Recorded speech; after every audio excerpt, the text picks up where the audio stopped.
one of the truly great legends of our time, my book.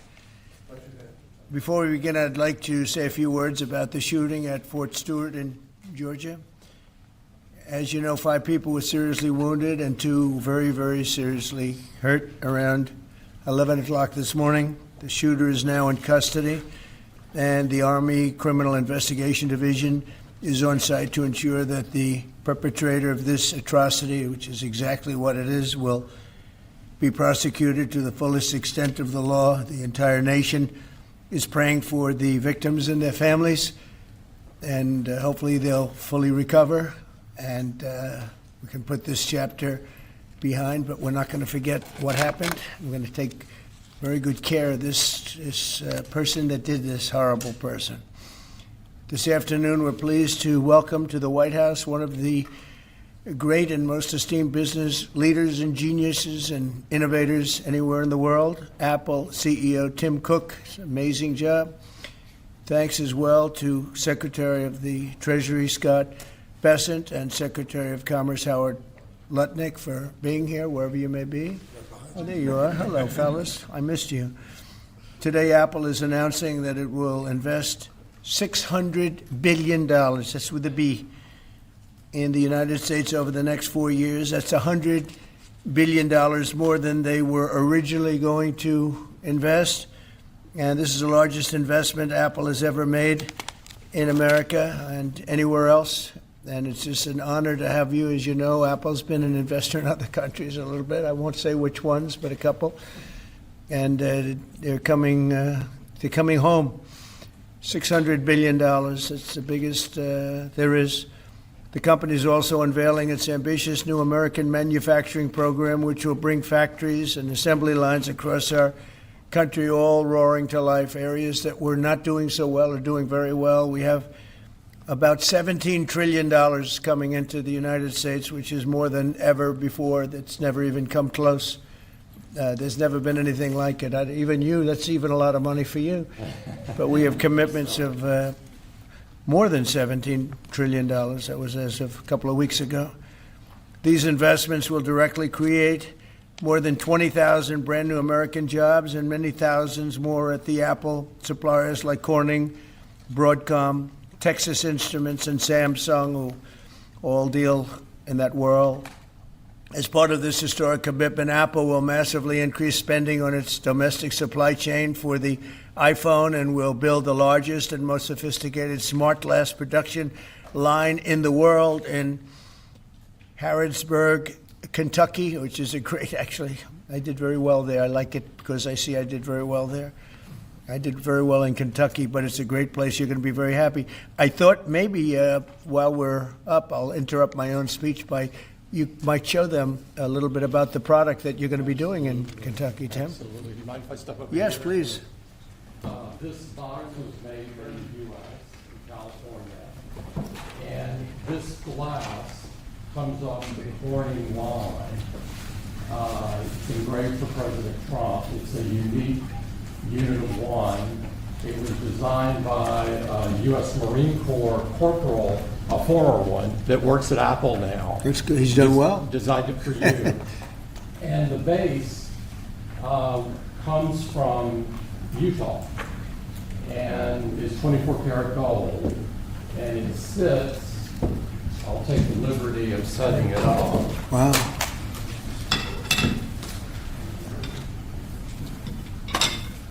Well, let's see. There we go. Congratulations, Thank you Mr. very much. President. It's Thank you so fantastic. much. The great people of Kentucky. You're going to find it a great place to do business, too. It's fantastic. Isn't that nice? We're doing these things now in the United States instead of other countries, faraway countries. But this is a significant step toward the ultimate goal of ensuring that iPhones sold in the United States of America also are made in America. With the mass infusion of capital it's announcing today, Apple will also build a 250,000 square foot server manufacturing facility in Houston and invest billions of dollars to construct data centers across the country from North Carolina to Iowa to Oregon. That's big stuff. Apple will also open state-of-the-art manufacture economy. It's going to be a manufacturing academy in Detroit, and that's a great place to do. Well, you know, big things are happening in Michigan and Detroit. They're coming in because of what we've done with the, I call it the Great Big Beautiful Bill. I added one word, great. But we have probably the biggest, most comprehensive piece of legislation ever passed. It's going to mean unbelievable numbers of jobs, and no jobs on, think of this, whether it's tips or overtime or Social Security, no tax. So no tax on tips, no tax on Social Security, no tax on overtime. And it's just a small bit of it.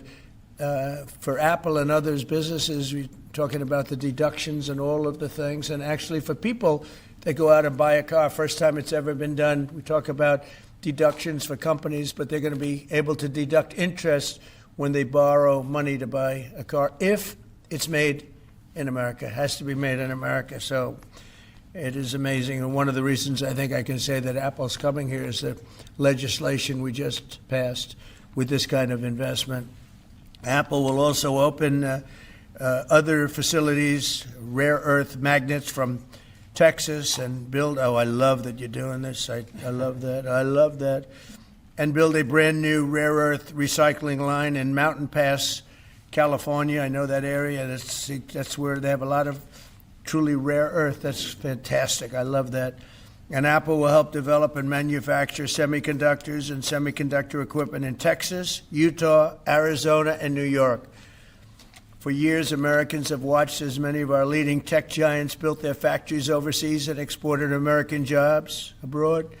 But under the Trump administration, we're doing everything possible to make this the best place on earth to build a factory or grow businesses. I'm allowing them to build electric producing plants with their factory, because otherwise they'd have to hook into the grid. And I think it's one of the biggest things we've done, where you can build, Tim, your own electricity. You become your own electric manufacturer, and that goes along with the plant. So you become a utility. So congratulations, now you're in the utility. I hope they don't value your company based on utility, but that's okay. You're going to be making your own electricity, and as you probably know, for much of this and many of the things that we're doing, especially the AI, they would need actually double the electricity that the country now produces for everything. So it's massive electric, and they're going to be able to make their own, and they're getting very fast approvals. Lee Zeldin is doing a fantastic job, including with a 100% expensing on the one big beautiful bill. In return, we're asking our businesses to invest in America, and they're coming in at levels that we've never seen before. So I don't know when it shows up, but there are a lot of factories and a lot of plants that are either under construction or soon will be starting construction. So can't tell you exactly when, but I want to be around in about a year from now and 2 years from now, because we're going to see an explosion, I think, like this country has never seen before. Never. Today's announcement is one of the largest commitments in what has become among the greatest investment booms in our nation's history, and we've got the hottest country anywhere in the world. You know, I told you the story that, and Tim, I'll tell you, but I went to the Middle East, and I was with Qatar, I was with UAE, and the King of Saudi Arabia, all great leaders. And then I went to NATO and saw many great leaders, and we just finished that about 4 weeks ago. Virtually everyone said, in effect, that we were a dead country 1 year ago. America, this was a dead country. We were dying, we were dead. And now you've got the hottest country anywhere in the world. This would have never happened except for certain people. Thank you very much. I appreciate it. NVIDIA is investing $500 billion to go along with Apple, $600 billion. $600 billion. Micron, great company, is investing $200 billion. IBM is investing more than $150 billion. SoftBank is investing substantially more than $100 billion. TSMC is investing $200 billion. Johnson & Johnson, $55 billion. Merck, Stellantis, and General Motors are putting many, many billions in. They haven't determined the final number. And many other countries are investing tens of billions of dollars that I'm not going to give you the whole list because the list is too long to read, but it's hundreds of billions and even trillions. I mean, it's trillions of dollars that's being invested right now. Last week, it was announced that our economy grew at 3% in the second quarter, and consumer confidence is surging. Blue-collar wages are rising rapidly. Costs are way down. You know, I listen to these horrendous frauds on CNN and various other fake news networks, and they say costs are up. No, costs are down. Gasoline is down. It's going to soon, I believe, be less than $2 a gallon. It's around $2.40 right now, many places, other than in California where they tax you out of business, but and a couple of others. But gasoline is way down. The price of groceries are down. How about eggs? When I first came here, my first week, the press hit me very hard on eggs. Eggs had quadrupled or something. I said, I didn't know about it. Give me a chance. I've just been here for 4 days. Well, eggs are down. Everything's down. Price is down. The only thing that's up is stock prices. That's really up, and that's through the roof. The stock market has been hitting all-time records, all-time highs. Last week it was announced that our economy grew at levels that we haven't seen in a long time, but the real levels of growth are going to be judged in a year from now when you start seeing some of these incredible plants, because we have car plants opening. They're coming in from Canada, from Mexico, and from all over the world. And they're coming in because they like the way the election worked out, but they also like the fact that they don't want to pay tariffs. And the tariffs, I think, we're taking in hundreds of billions of dollars in tariffs. I won't be so specific other than to say, because we don't even know what the final number is. We just made a deal, as you know, with the EU where they're paying hundreds of billions of dollars. Japan paying hundreds of billions of dollars, and numerous other countries paying hundreds of billions of dollars. And we're not even completed there. And as you know, they found 25 billion 3 weeks ago. They said, we have a surplus of $25 billion. And they said, where did this come from? I said, check the tariffs. And they checked. They said, you're right, that's where it came from. And we've really just started. This is just in its infancy. So we have a great country. We have a country that is going to be very rich. It's a country that we're very proud of, but it's going to be very rich. And it's companies like Apple, they're coming home. They're all coming home. And we want them to come home. They have to come home. We're going to treat them really well. We're going to be putting a very large tariff on chips and semiconductors.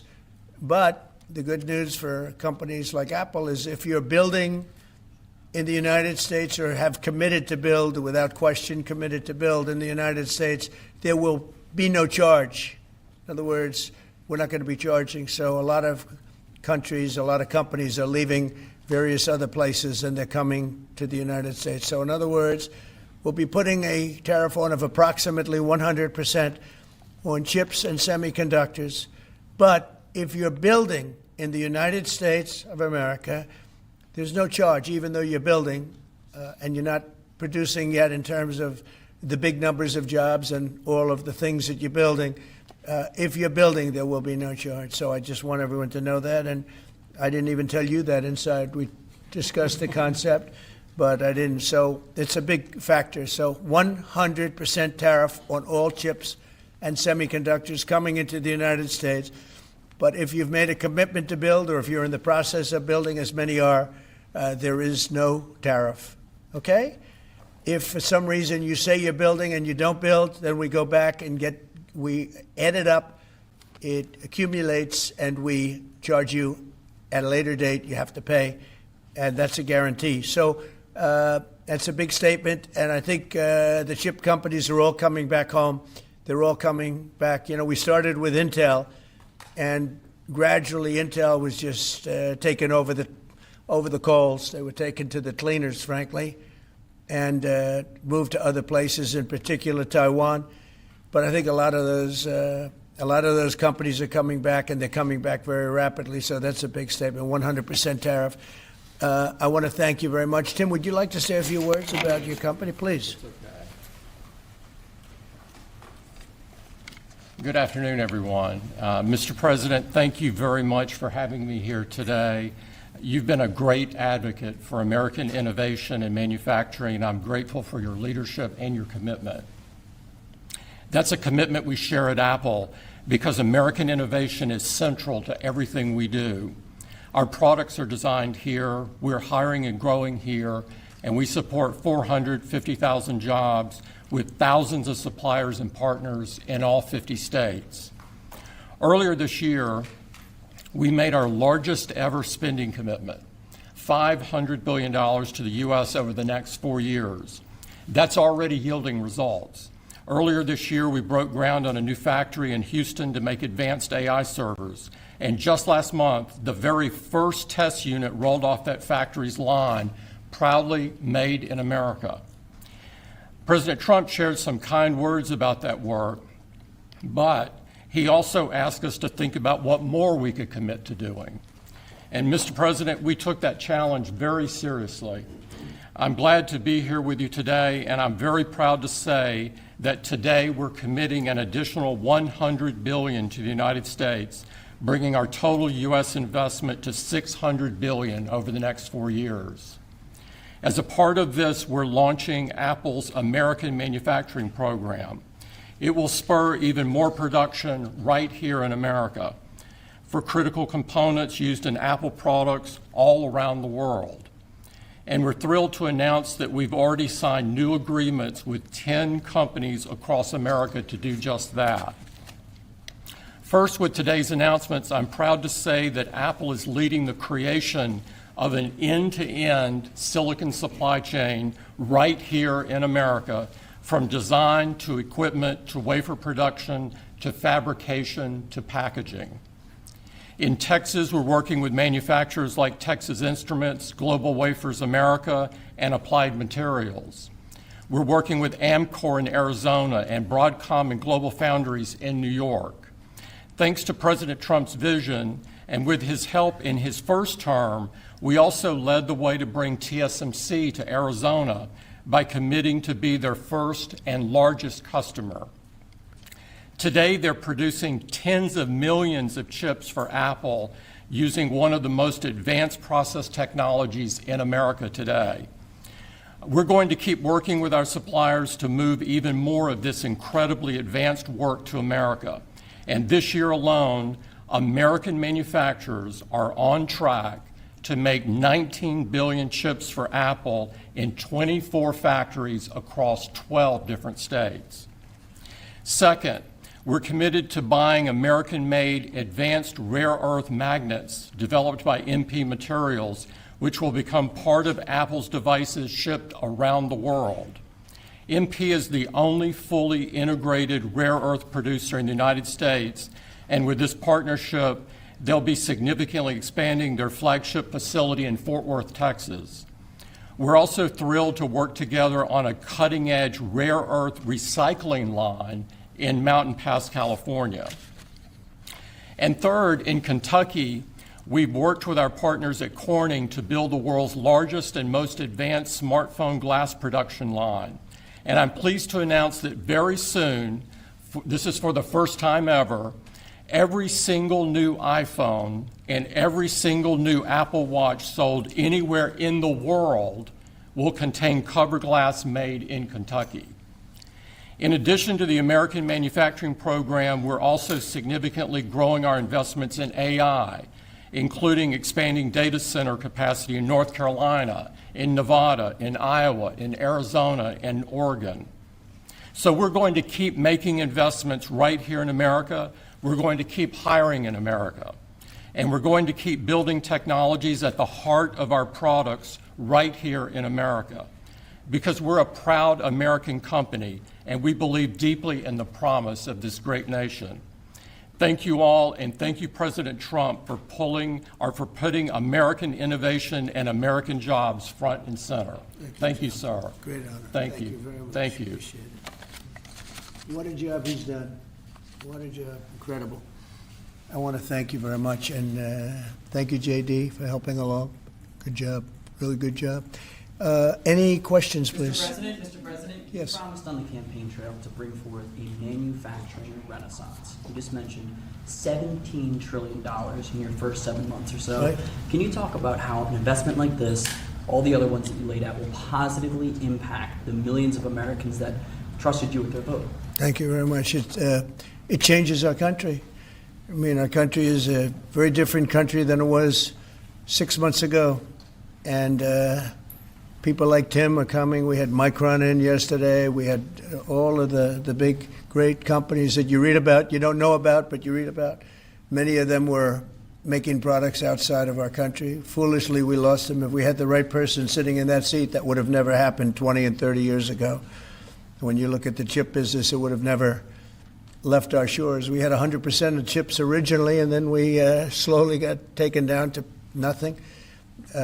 We have the biggest chip companies, the both of them, but we have the biggest in the world coming in. They're going to Arizona and beyond. And we're going to have, in a short period of time, we'll be up to almost 50% of the chips from starting in nothing. And that's something. But we have the greatest companies in the world coming into our country. And that means jobs, and it means wealth. And wealth means security for our people. Okay? Brian? Yes, sir. Congratulations on this investment, President Trump. And Thank you. What a great example of putting America first. What does the labor force look like to fill these jobs that you have? Do we have enough skilled American workers to fill this? Well, we do have a lot of workers, and we have a lot of workers that hadn't been looking for work because they were disincentivized, frankly. And people like Tim have tremendous schools and training centers that they build along with a lot of their big plants where they train people on whether it's glass, like in Kentucky, or computers, or whatever they might be doing. It's a complex world, and they train people, and they do a great job. So it's a whole new workforce. Now, we have a lot of them in energy because, you know, they've always liked energy. As you know, coal has opened up big. We brought it back and brought it back in a very large way. You know, China's right now building 58 coal-fired plants, 58 big ones. And here we were saying we don't take coal. We have more coal than anybody else in the world. We have more oil and gas than anybody else in the world. But we have tremendous energy jobs, and the energy, as you know, we're booming with energy. And that's why the gasoline prices are down. The costs are down. I just hope when they watch these shows, I watch this, I won't use names because I just make them better known, that nobody knows who they are. But I watch this group of people on CNN and MSDNC too, the same thing, where they say, well, costs have gone up. Costs haven't gone up, they've gone down. I'm telling you, the thing that's gone up is stock prices and success of our country. Our country is really doing well, successful. Yes, ma'am? Yes, Mr. President, have Putin and Zelensky agreed to a summit yet? And where and when would that be? Well, there's a very good prospect that they will. And we haven't determined where, but we had some very good talks with President Putin today. And there's a very good chance that we could be ending the end of that road. That road was long and continues to be long, but there's a good chance that there will be a meeting very soon. How close do you think you are to a deal? Excuse me? How close do you think you are to some kind of deal? Well, I don't want to say. I've been disappointed before with this one. You know, we've solved 5 wars, plus add to that Iran, where we wiped out their nuclear capacity for weapons. They would have had a weapon within 2 months, maybe less, and that was totally obliterated. Turned out it was a total obliteration. And the pilots and the people that did that job are really, we have the greatest armed forces in the world, but that was really something. In fact, there's a model of the plane right there. So, you got to bring that up, Susie. We have to see that. Look at this. This was just given to me. You know, we ordered brand new B-2 bombers. This is a plane that over a period of 36 hours of constant flying. Look at this. So this is the brand new one they just ordered. Similar, but actually quite different. It's new and enhanced. It's an amazing machine. It went 36 hours. We had 52 tankers up in the air loading up our planes because this was surrounded by F-22s and F-35s, and it was flawless. Tim. Even you would say it was flawless. And every one of those bombs hit their target. And then we had Tomahawks shot in from a submarine 300 miles away, and they hit every single Tomahawk hit its target. It was amazing. And that was a big threat. That was a nuclear threat. And here's the new one that we just ordered, a large number of them. I'll put it up. Mr. President, what was the breakthrough today? Did Vladimir Putin make some kind of concession that he hasn't been willing to make before? I don't call it a breakthrough. I mean, we've been working on this a long time. There are thousands of young people dying, mostly soldiers, but also, missiles being hit into Kiev and other places. But in terms of soldiers, I think Russia's lost over 20,000 since the beginning of the year. 20,000. And I guess the estimate for Ukraine is about 9,000. It's a terrible situation. We want to get it stopped. We don't have American soldiers there, but I feel I have an obligation to get it stopped. This was not my war. This war would have never started, not even a chance. And it didn't start for 4 years. It went 4 years and didn't start. But this is Biden's war. This was on his watch. And, it's funny, we had no land was taken from Trump. It was taken from Bush. It was taken from Biden. The whole thing they would take from Biden if it weren't for us. But it was taken by Obama. Take a look at what was taken with all of the land that was taken. Nothing was taken by Russia from us. Not 1 ounce of land was taken. I'm here to get the thing over with. It would have never started if I were president, and we're here to get it stopped and get the death stopped. Yeah, please. Mr. President, in the past, you said you would know if Putin was attacking you wrong. What gives you any confidence that he is or isn't doing that this time around? Can't answer the question yet. I'll tell you in a matter of weeks, maybe less. But we've made a lot of progress. And as you know, we put a 50% tariff on India on oil. They're the second largest. They're very close to China in terms of the purchase of oil from Russia. But so I don't know if that had anything to do with it. But we've had very productive talks today. Yes, ma'am? President Trump, on federalizing D.C., are you considering taking over the D.C. police? Is that an option on the table? We're considering it, yeah, because the crime is ridiculous. I could show you a chart comparing D.C. to other locations, and you're not going to want to see what it looks like. It was just up on television, actually. They were showing it. Now, we want to have a great, safe capital, and we're going to have it. And that includes cleanliness, and it includes other things. We have a capital that's very unsafe. We just almost lost a young man, beautiful, handsome guy that got the hell knocked out of him the night before last. And I'm going to call him now. We wanted to give him a little recovery time. We just put a call into him. They're calling back in a little while, but he went through a bad situation, to put it mildly, and there's too much of it. We're gonna do something about it. So whether you call it federalized or what, and that also includes the graffiti that you see, the papers all over the place, the roads that are in bad shape, the medians that are falling down, the median in between roads that's falling down. We're going to beautify the city. We're going to make it beautiful. And what a shame.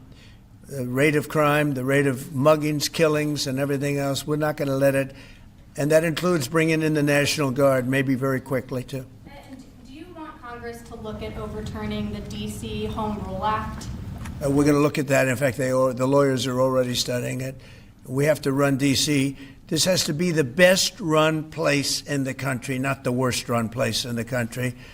And it has so much potential. And we're going to take care of it. You're going to be safe. You're going to be safe walking down streets. You're not going to get mugged. Mr. President, if you do reach a deal with Ukraine and Russia, would you drop the additional tariffs on India? Well, we'll determine that later. But right now they're paying a 50% tariff. Okay.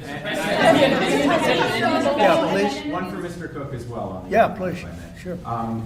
The president wants a made in the USA iPhone. What are the chances that you can actually make that happen? Well, if you look at the bulk of it, we're doing a lot of the semiconductors here.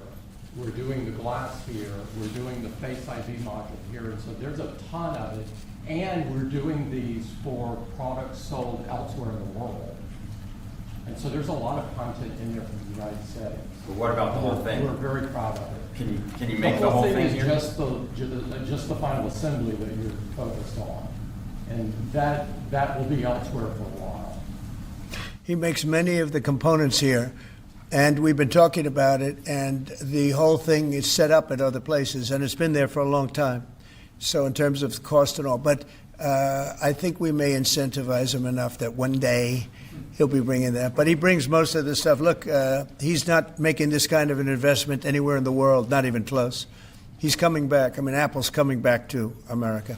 Thank you. Mr. President, Indian officials Let me have go, said- please. Indian officials have said that there are other countries that are buying Russian oil. It's okay. Like China, for instance, It's buys okay. more. Yeah. Why are you singling India out for these additional It's sanctions? only been 8 hours, so let's see what happens over the More next. secondary sanctions you're going very to see a lot soon. more. So this is a taste of You're what's going to to see a come. lot more. You're Mr. going to see so much You were the secondary sanctions. Yes, ma'am. Sorry, you were the driving force behind Operation Warp Speed, these mRNA vaccines that are the gold standard. Right. Now your health secretary is pulling back all the funding for research. He's saying that the risks outweigh the benefits, which puts him at odds with Research the on entire what? medical community and with you. What is going Yeah. on Research on what? into mRNA vaccines? Well, we're going to look at that. We're talking about it, and they're doing a very good job. And, you know, that is a past.